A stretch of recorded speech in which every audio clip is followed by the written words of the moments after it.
హల్లెలూయా. మంచిది.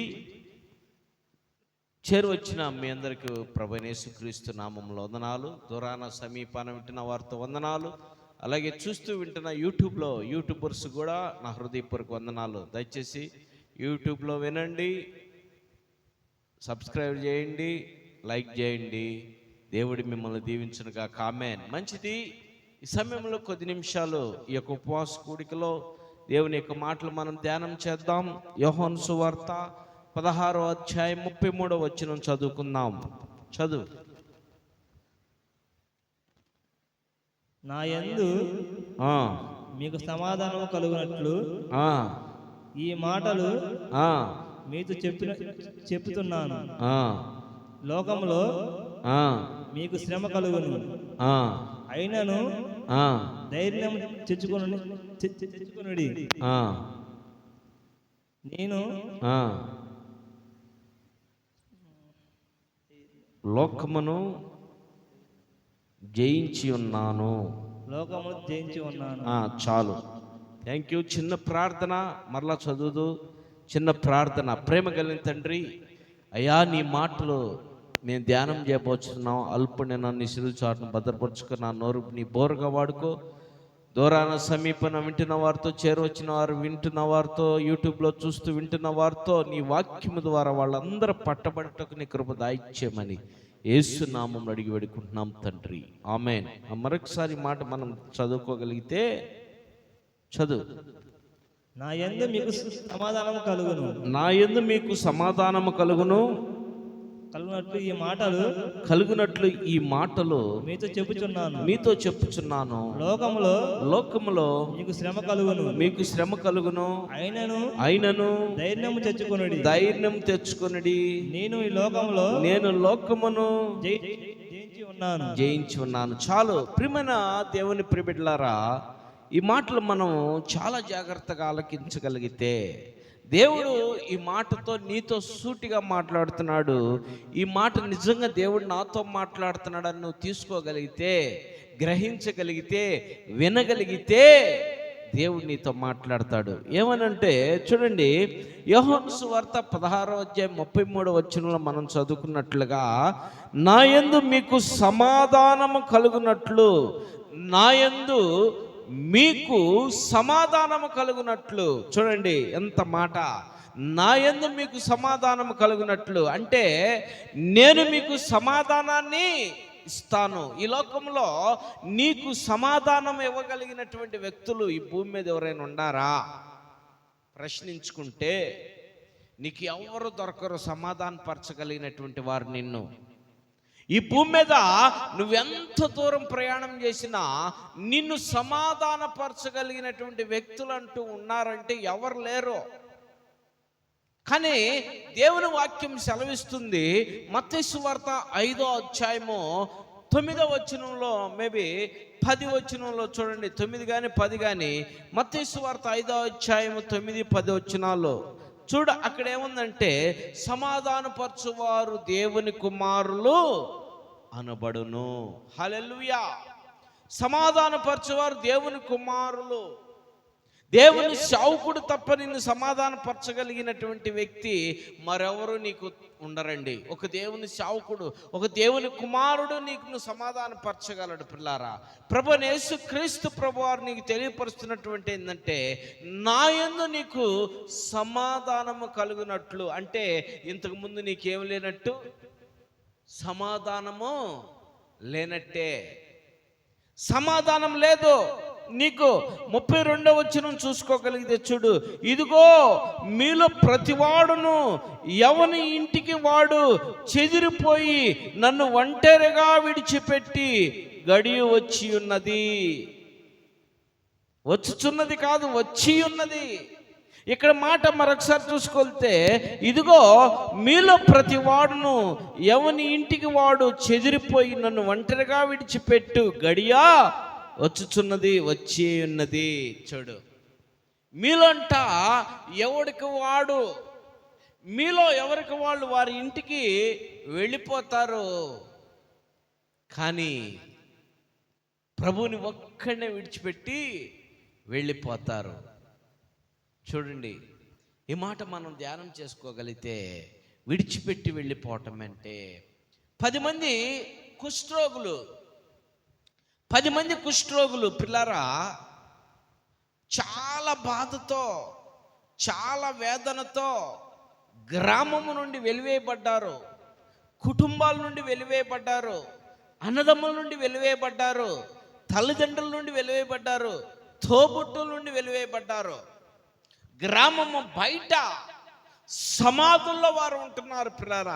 సమాధుల్లో ఎందుకు ఉంటున్నారంటే సమాధుల్లో ఎవరు ఉండరు కాబట్టి, సమాధుల దగ్గరికి ఎవరు వెళ్ళరు కాబట్టి, సమాధుల్లో వీళ్ళని ఎవరు ఆటంకపరచరు కాబట్టి వీళ్ళు సమాధుల్లో నివాసం చేస్తూ ఉన్నారు. ఎంతకాలం నుంచి అంటే చాలా కాలం నుంచి. నా ప్రియమైనటువంటి దేవుని బిడ్డలారా, వీళ్ళు ఈ సమాధుల్లోనే ఉంటున్నారు. వీళ్ళు ఎంతమంది ఉన్నారంటే 10 మంది ఉన్నారు. 10 మంది ఉంటే వీళ్ళు అక్కడే జీవిస్తూ ఉన్నారు. కానీ ఎట్టికేలకు ఒకరోజు వాళ్ళకి ఒక కబురు అందింది. ఏమన్నా తెలుసా? నజరేయుడగు యేసు ఈ ప్రాంతాన వస్తూ ఉన్నాడు అని వాళ్ళకి కబురు అందింది. పిల్లరా, వాళ్ళకి కబురు అందితే వాళ్ళు ఏం నిర్ణయించుకున్నారో తెలుసా? యేసు ప్రభు ఎదురు పడదాం మనం, యేసు ప్రభు ఎదుటికి వెళ్దాం మనం, యేసు ప్రభు ఎదురు నిలబడదాం మనం అనేటువంటి తీర్మానం చేసుకున్నారు. ఎందుకు తీర్మానం చేసుకున్నారు అంటే వాళ్ళు తరచుగా యేసుని గురించి వింటూ ఉన్నారు పిల్లారా. యేసు చేస్తున్నటువంటి అద్భుతాలు వింటూ ఉన్నారు. యేసు ప్రభు చేస్తున్నటువంటి అద్భుతాలు, యేసు ప్రభు చేస్తున్న కార్యాలు, ఆశ్చర్య కార్యాలు వింటున్నారు వాళ్ళు.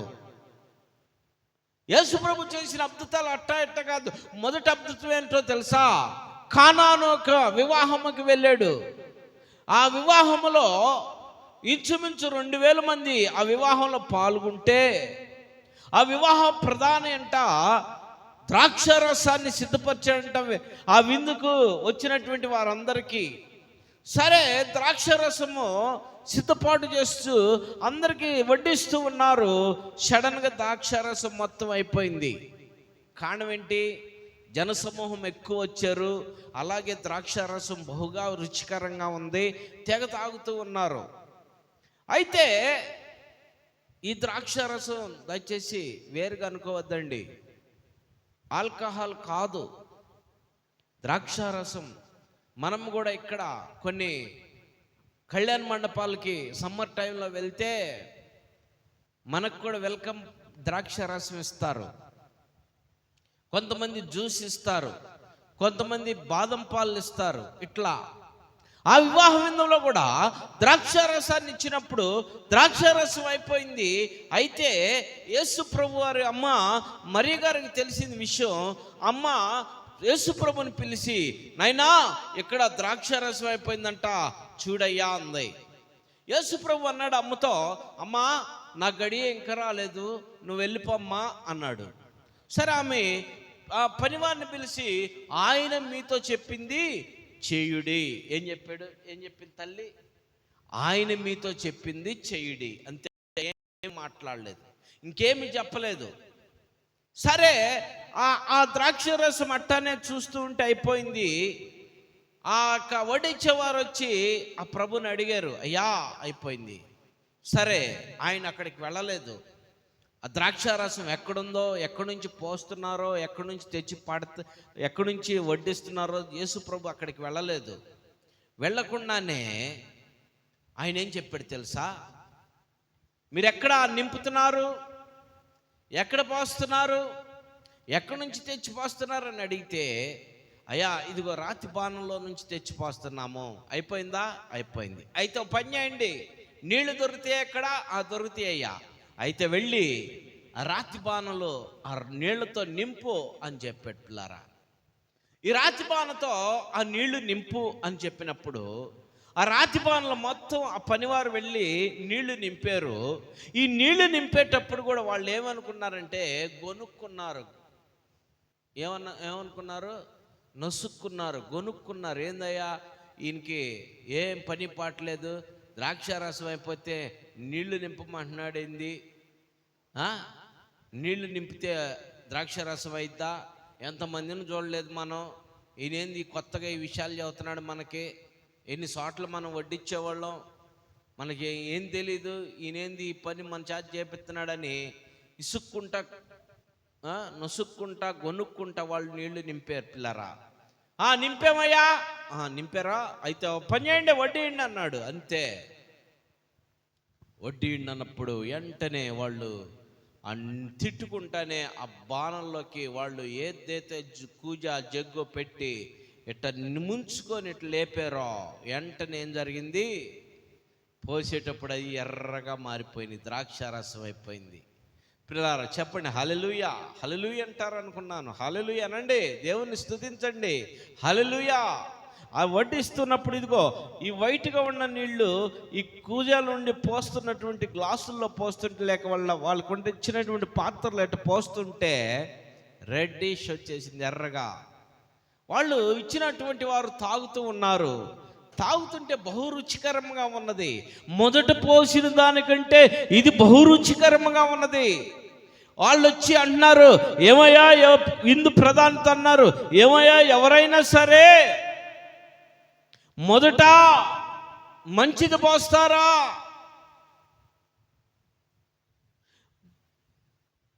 మొదట మంచిది పోస్తారా, రెండో తాడు ఇంకా మంచిది పోసావు నువ్వు అని అడిగారు. ఆ పోసినటువంటి వారు నవ్వుకుంటున్నారు, ఒరే మేము పోసింది ఏంది పోసింది మనం, నీళ్ళు, ఇది ద్రాక్షరసం అంటారు అని నవ్వుకుంటూ ఉన్నారు. కానీ నిజంగా ద్రాక్షరసం అయింది పిల్లారా. వాళ్ళు ఆ విందు ప్రధాన్ని చాలా హెచ్చించారు. కానీ పోసిన వాళ్ళు, ఆడిది ఏం పోయిందిరా, వాడిది కాదురా చేసింది, ఇదిగో ఈయన నజరేయుడైన యేసు అని వాళ్ళు అనుకుంటున్నారు. కానీ వీళ్ళెళ్ళి ఇందు ప్రధాన్ని మాత్రం పొగుడుతూ ఉన్నారు. పొగడాల్సింది ఎవరిని, నజరేయుడైన యేసుని. కానీ ఆయన పట్టించుకోలేదు పిల్లారా. ఆ కానాను విందులో మొట్టమొదటి అద్భుతం చేసినప్పుడు 2000 మంది చూశారు ఆ అద్భుతాన్ని.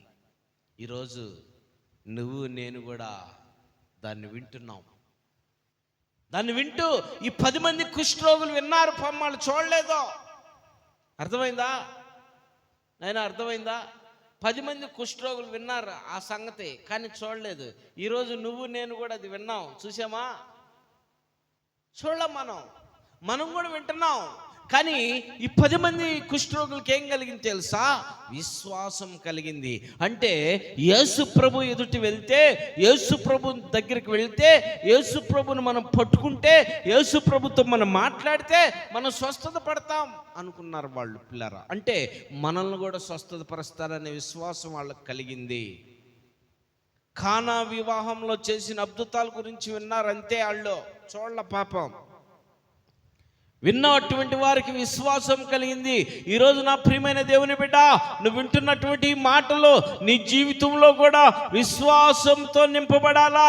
యేసుక్రీస్తు ప్రభువారు కానాను ఊరులో ఆ వివాహానికి వెళ్ళినప్పుడు ఆ విందులో ఉన్నటువంటి ఉట్టి నీరుని ద్రాక్షారసంగా మార్చినటువంటి ఆ దేవుడు నజరేయుడైన యేసు ఈరోజు నీ జీవితంలో జరుగుతున్నటువంటి, నీ జీవితంలో ఉన్నటువంటి ఆ బలహీనతలు కావచ్చు, ప్రాబ్లమ్స్ కావచ్చు, అప్పులు కావచ్చు, ఇబ్బందులు కావచ్చు, దురాత్మ శక్తులతో పీడింపబడవచ్చు, రోగాలతో బాధపడుతూ ఉండొచ్చు.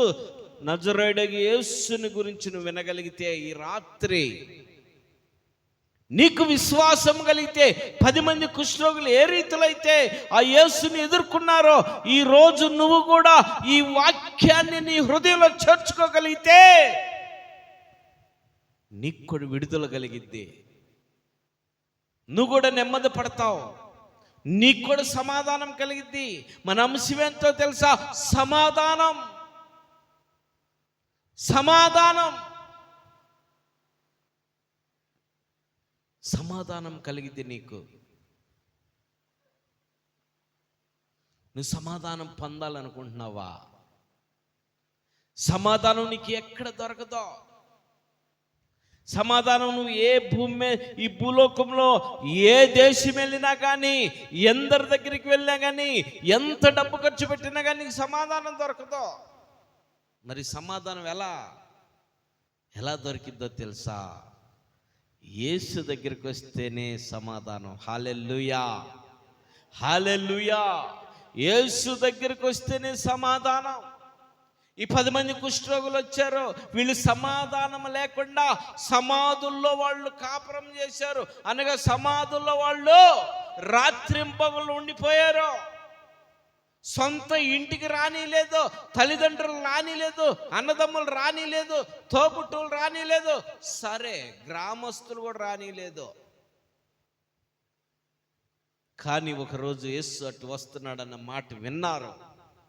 వినిన వెంటనే యేసుని ఎదుర్కొని వెళ్ళారు. పిల్లరా, ఎదుర్కొన్నారు. యేసుని ఎదుర్కొన్నాక యేసుతో అన్నాడు. ఈ 10 మంది అన్నారు ఏమని తెలుసా?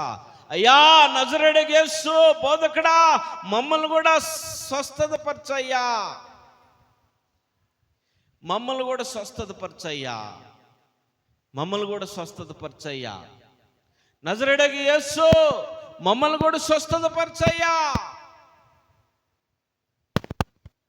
అయ్యా, మేము 10 మంది ఉన్నామయ్యా, 10 మంది కుష్ఠరోగులుగా ఉన్నామయ్యా. కొన్ని సంవత్సరాల నుంచి అయ్యా ఇగో ఈ ప్రాంతంలోనే, ఈ సమాధుల్లో నివాసం ఉంటున్నామయ్యా. మమ్మల్ని ఎవరు కూడా దరికి చేర్చుకోవట్లేదయ్యా, మమ్మల్ని ఎవరు దరికి రానివ్వట్లేదయ్యా, గ్రామంలోకి రానియట్లేదయ్యని తెగ బాధపడి చెప్తే యేసు ప్రభు అన్న మాట ఏందో తెలుసా? కుమారులారా, మీరు వెళ్ళి మీ దేహాలు మీ యాజకుడికి కనపరుచుకోండి అని చెప్పాడు. లోకా సువార్తలో ఉంటుంది. మీరు వెళ్ళి మీ దేహాలు మీ యాజకుడి కనపరుచుకోండి అన్నప్పుడు, యాజకుడు అనగా మీ సేవకుడి కనపరుచుకోండి. ఉదాహరణకి ఇదిగో ఈ ఇందిరా కాలనీ నుంచి నువ్వు బాధతో, వేదనతో, రోగముతో, అప్పులతో, సమాధానం లేకుండా, అశాంతితో, ఆ అపహేళనతో, అవమానాలతో, మెంటల్ టెన్షన్స్తో, మెంటల్ టెన్షన్ ఉంటే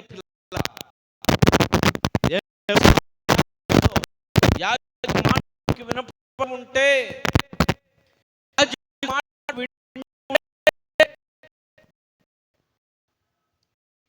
మాట వింటూ ఉంటే